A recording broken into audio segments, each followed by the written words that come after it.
আসসালামু আলাইকুম ভিউয়ার্স। নোয়াখালীর দর্শনীয় একটু জায়গা ছোট ফেনী নদী। এই ছোট ফেনী নদীর তীরে বসবাসরত মানুষদের ভিটেমাটি রক্ষা করার জন্য নদীর মাঝখান দিয়ে একটা বাঁধ তৈরি করা হয়েছে। এই বাঁধকে কেন্দ্র করে নদীর আশেপাশে অসংখ্য দর্শনীয় স্পট তৈরি হয়েছে, যেখানে বিকেলবেলা হাজার হাজার মানুষ তাদের অবসর সময়টুকু ব্যয় করে। আজকে আপনাদেরকে সেই দর্শনীয় স্পটগুলো দেখাবো। আপনাদেরকে যে দর্শনীয় স্থানটা দেখাতে আসছি, এটা হচ্ছে তার একদম মূল পয়েন্ট। এই যে যত দূর দেখতে পাচ্ছেন, এই স্কিমটা হচ্ছে কয়েক কিলোমিটার। স্কিমটা কয়েক কিলোমিটার পর্যন্ত এভাবেই বাঁধটা তৈরি করে গেছে। সরকারের অনেক বড় স্কিম এটা। এই এলাকার লোকজনের জন্য এটা এদের এত উপকার হয়েছে যে যেটা আসলেই বলে বোঝানো যাবে না। আর আমার পিছনে যদি দেখাই সামনের দিকে, এখানে লোকজন এই যে কয়েকটা নৌকা আছে, এই নৌকাগুলো দেখা যাচ্ছে। এই নৌকায় করে এই হাওড়ের মধ্যে নতুন ঘুরে ঘোরাফেরা করে, শুদ্ধ বাতাস গ্রহণ করে।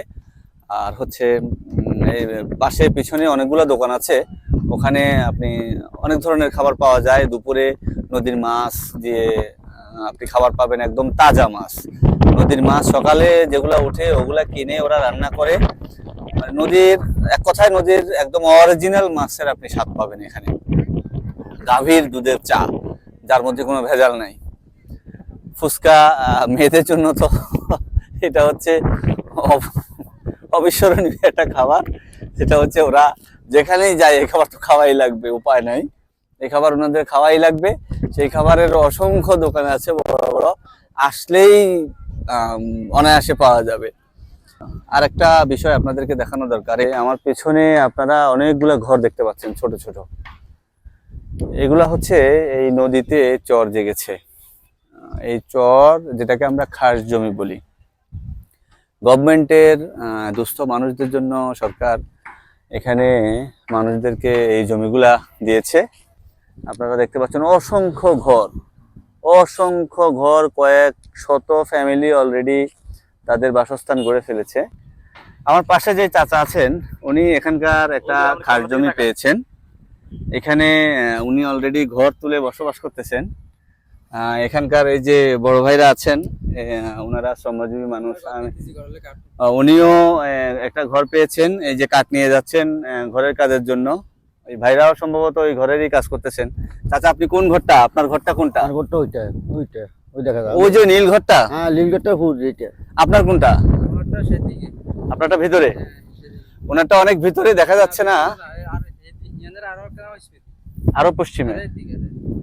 ওনারটা অনেক ভিতরে, যেটা আপনাদেরকে দেখাইতে পারতেছি না। এই চাচারটা তো দেখাইলাম, চাচারটা হলো এই পাশে।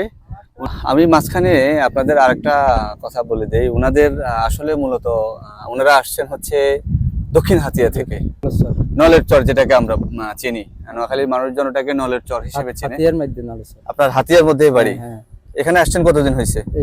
2 বছর 2.5 বছর হয়ে গেছে। 2.5 বছর? 2 বছর শেষ।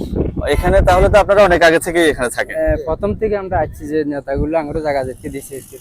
হাতিয়া থেকে ওনারা এসে এখানে বসবাস করতেছেন। কতটুকু জায়গা পাইছেন আপনি?